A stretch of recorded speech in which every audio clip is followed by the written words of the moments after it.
देव radio station में आप सभी का स्वागत है। कहानी की इस कड़ी में महान कहानीकार आदरणीय प्रेमचंद जी द्वारा लिखित कहानी नेउर आपके समक्ष प्रस्तुत है।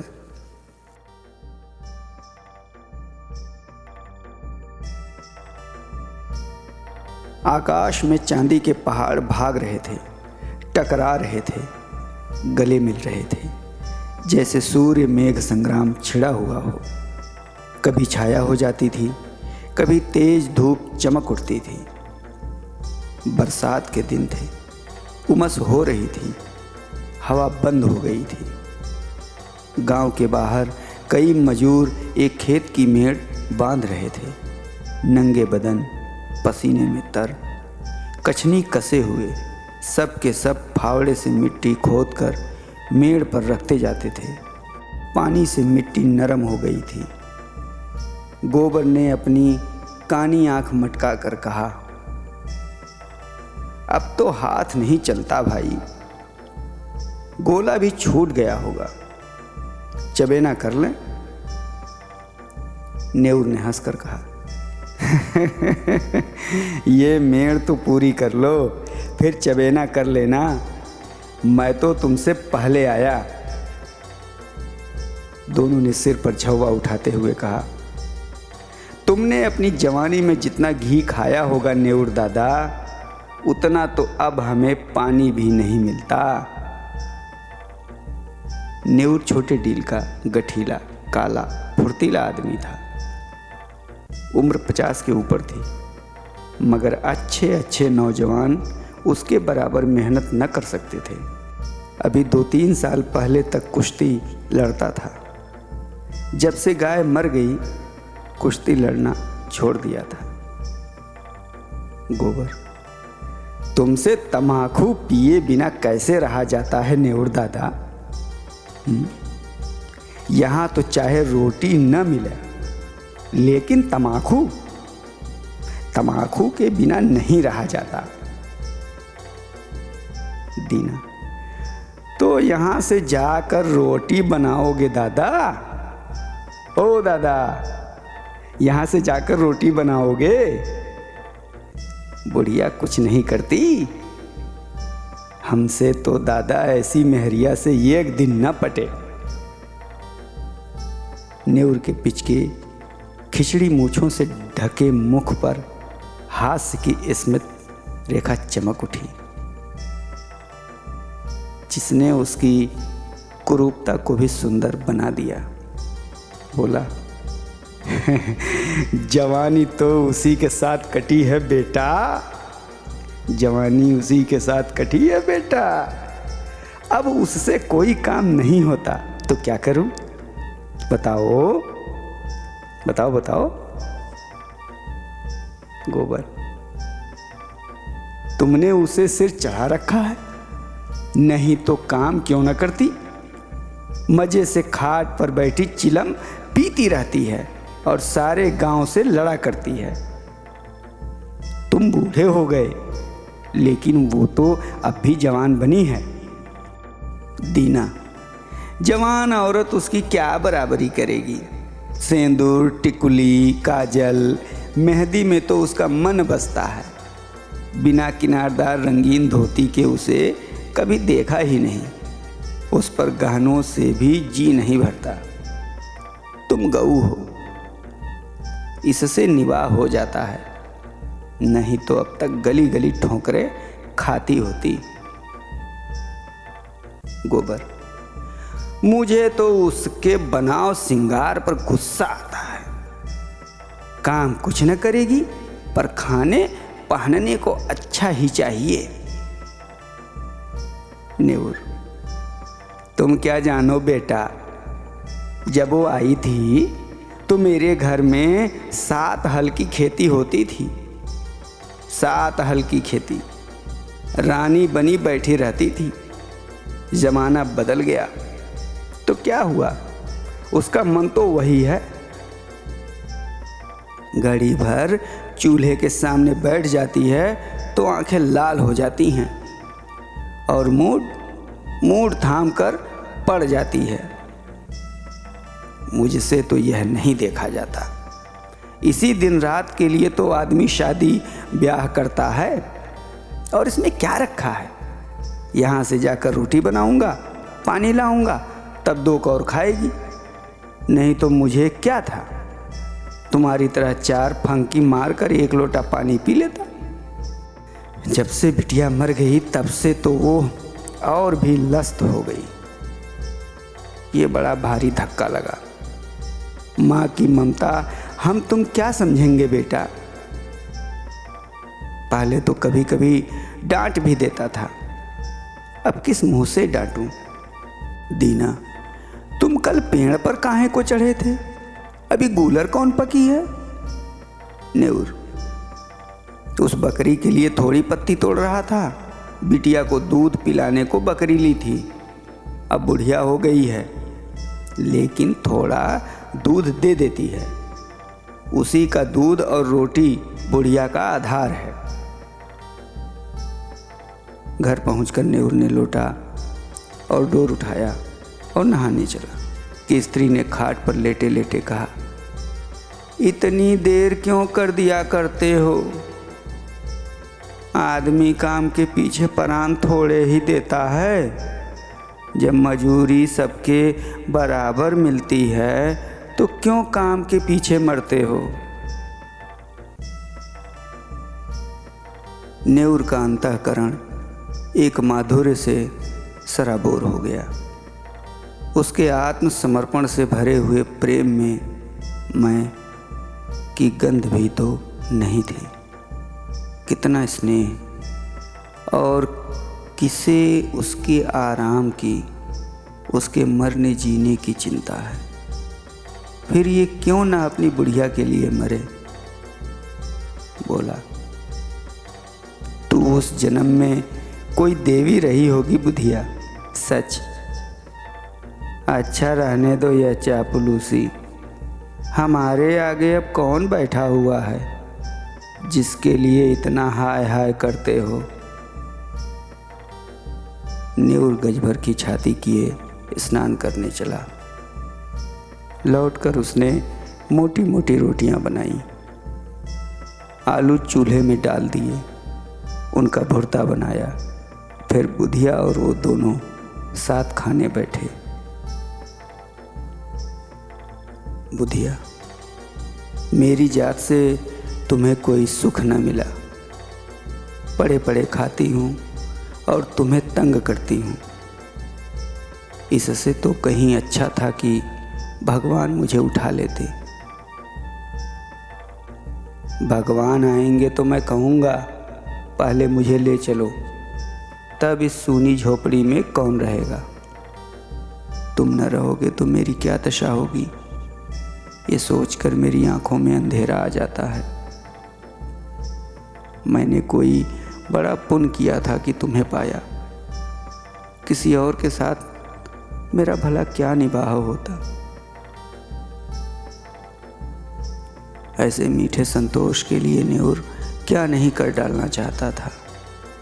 आलसिन, लोभिन, स्वार्थहीन बुधिया अपनी जीभ पर केवल मिठास रखकर नेउर को नचाती रहती थी, जैसे कोई शिकारी कटिये में चारा लगाकर मछली को खिलाता है। पहले कौन मरे, इस विषय पर आज ये पहली ही बार बातचीत न हुई थी। इसके पहले भी कितनी ही बार यह प्रश्न उठा था और यूं ही छोड़ दिया गया था। लेकिन न जाने क्यों नेउर ने अपनी डिग्री कर ली थी और उसे निश्चय था कि पहले मैं जाऊंगा। उसके पीछे भी बुधिया जब तक रहे आराम से रहे, किसी के सामने हाथ न फैलाए। इसीलिए वो मरता रहता था, जिससे हाथ में 4 पैसे जमा हो जाएं। कठिन से कठिन काम जिसे कोई न कर सके नेउर करता। दिन भर फावड़े कुदाल का काम करने के बाद रात को वो ऊख के दिनों में किसी की ऊख पेरता या खेतों की रखवाली करता। लेकिन दिन निकलते जाते थे और जो कुछ कमाता था वो भी निकलता जाता था। बुधिया के बगैर वो जीवन नहीं, इसकी वो कल्पना ही न कर सकता था। लेकिन आज की बातों ने नेउर को सशंक कर दिया।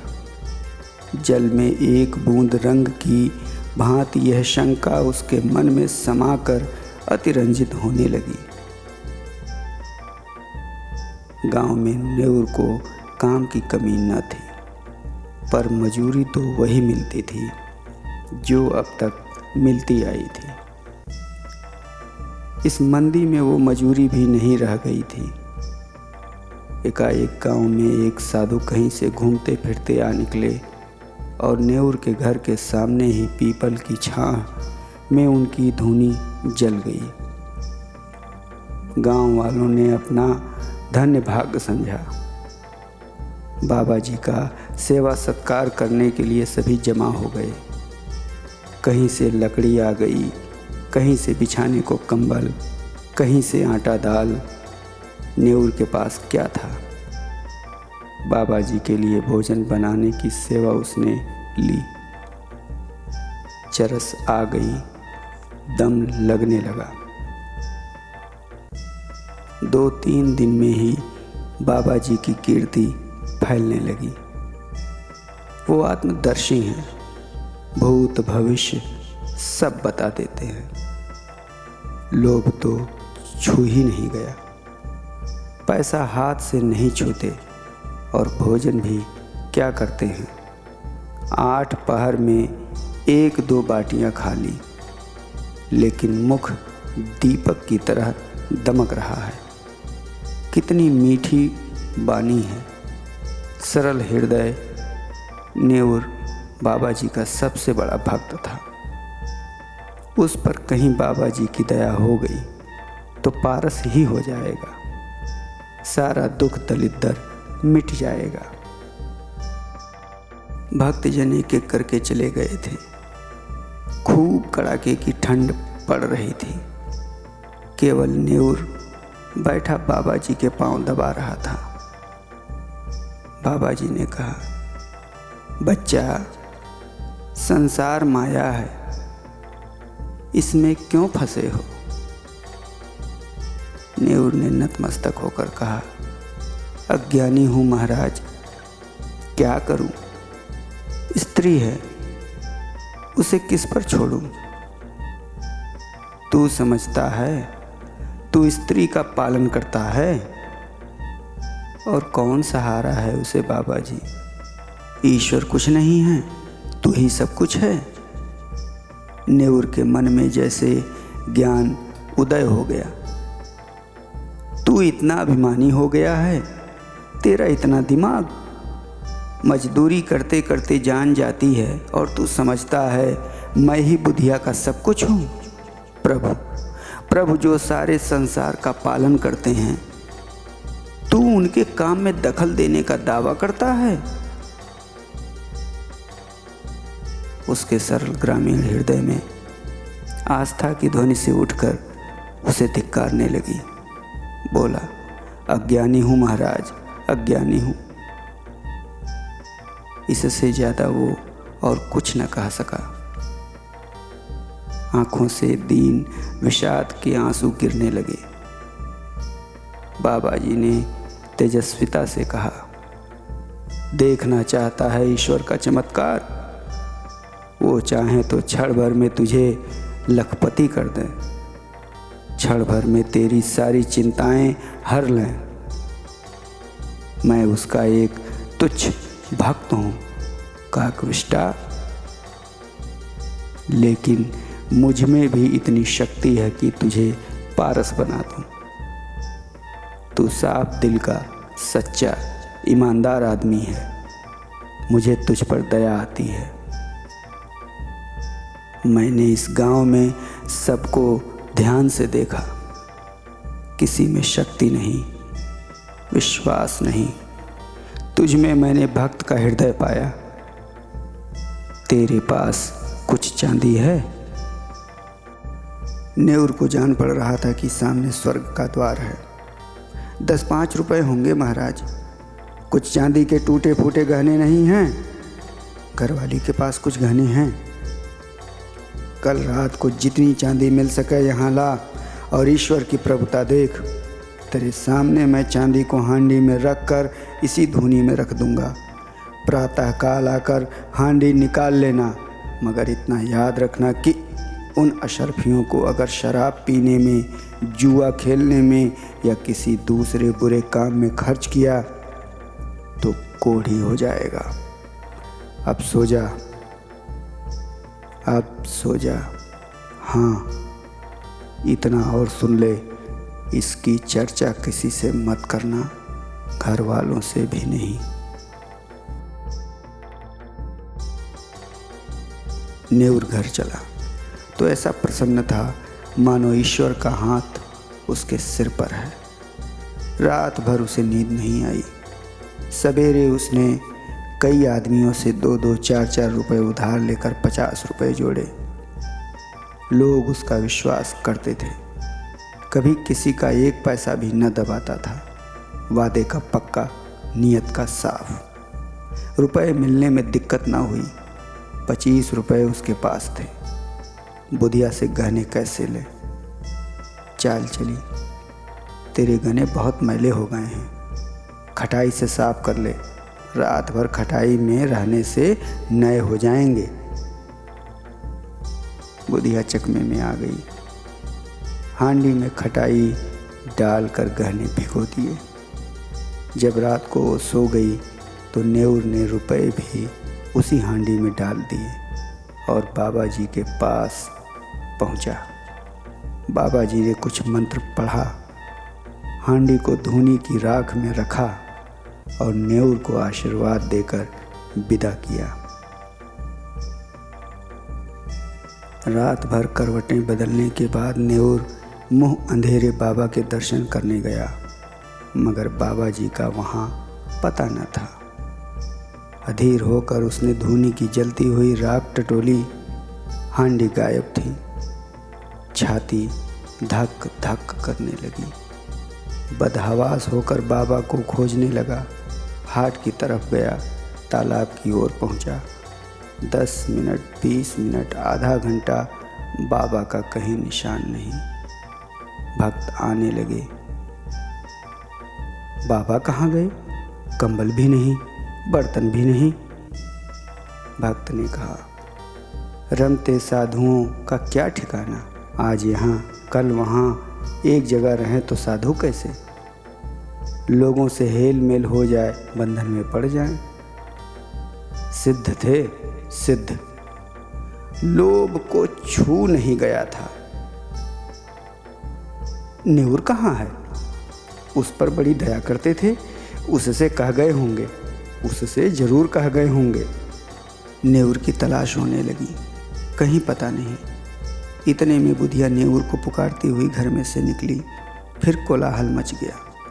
बुधिया रोती थी और नेउर को गालियां देती थी।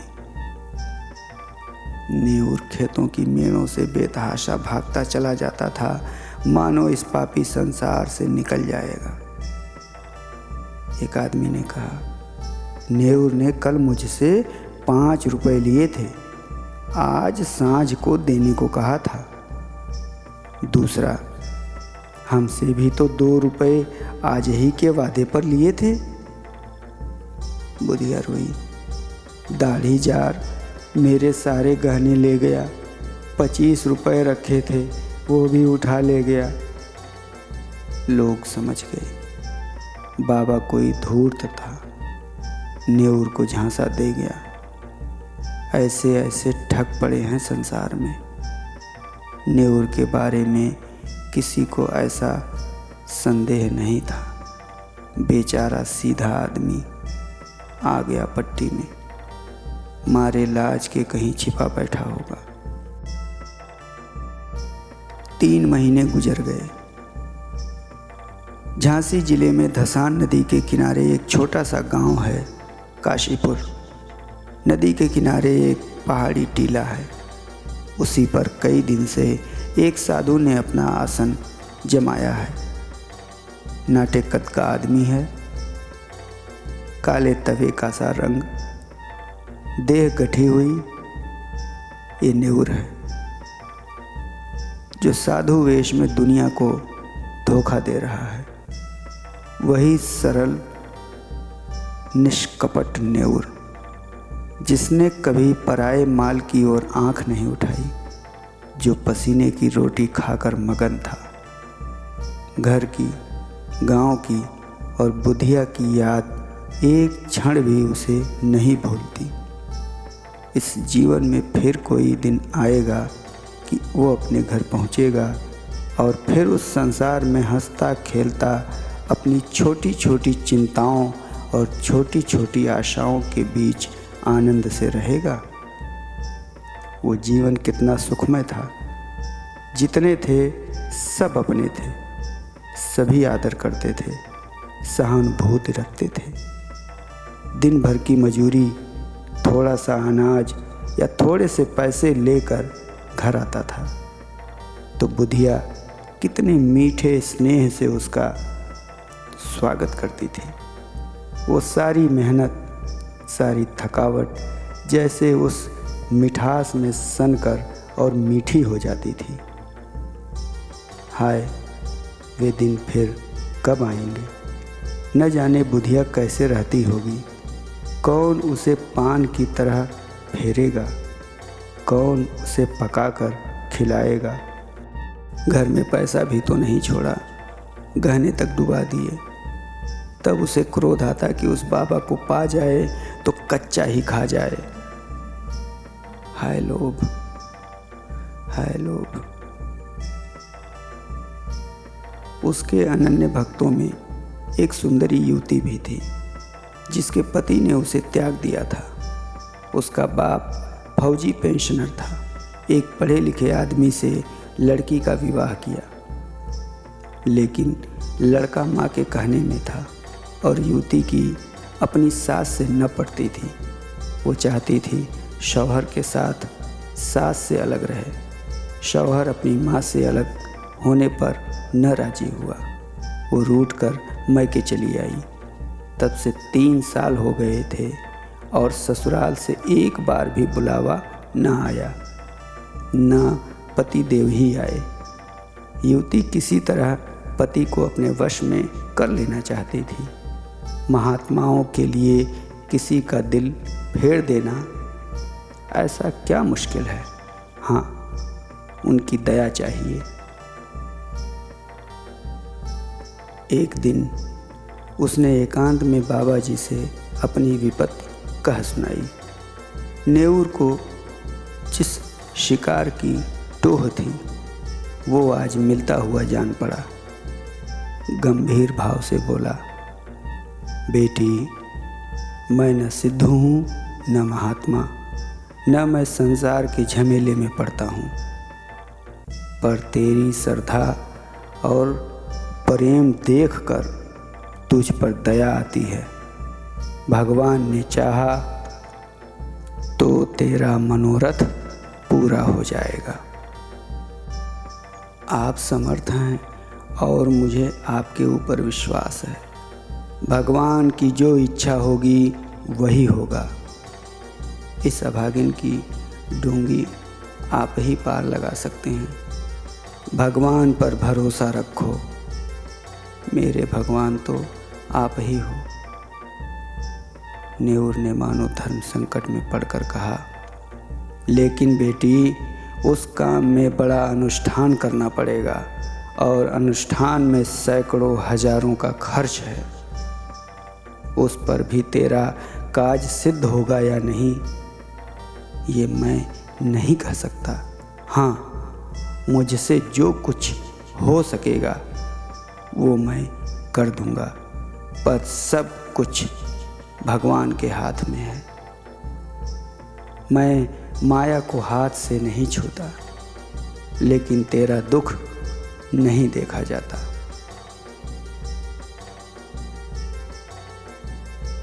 उसी रात को युवती ने अपने सोने के गहनों की पिटारी लाकर बाबा जी के चरणों पर रख दी। बाबा जी ने कांपते हुए हाथों से पिटारी खोली और चंद्रमा के उज्जवल प्रकाश में आभूषणों को देखा। उनकी आंखें झपक गईं। ये सारी माया उनकी है। वो उनके सामने हाथ बांधे खड़ी कह रही है, मुझे अंगीकार कीजिए।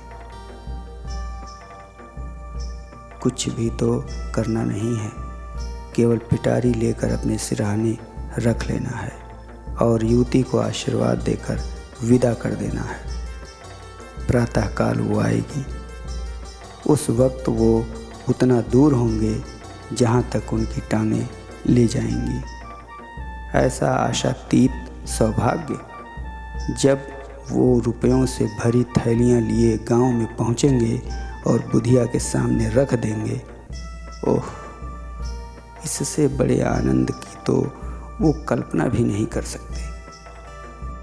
लेकिन न जाने क्यों इतना जरा सा काम भी उससे नहीं हो सकता था। वो पिटारी को उठाकर अपने सिरहाने कंबल के नीचे दबाकर नहीं रख सकता।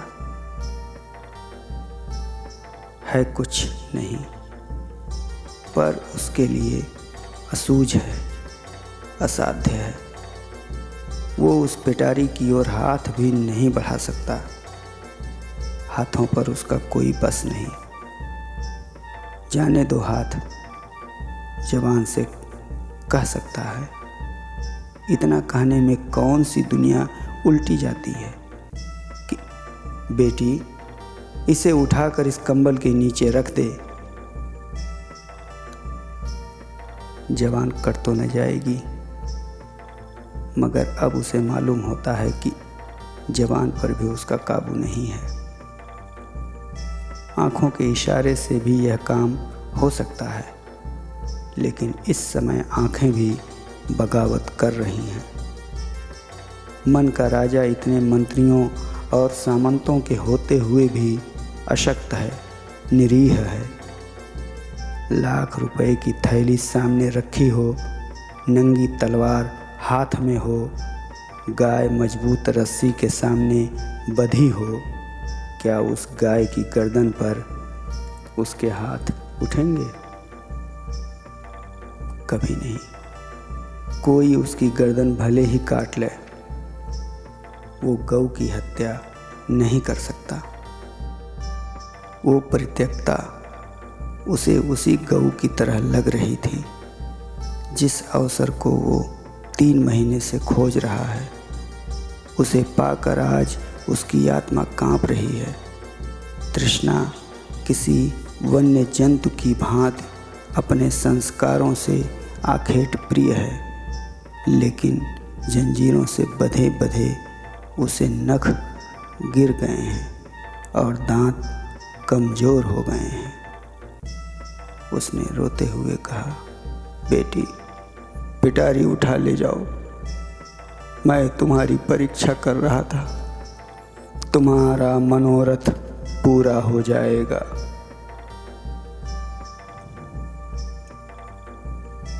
चांद नदी के पार वृक्षों की गोद में विश्राम कर चुका था।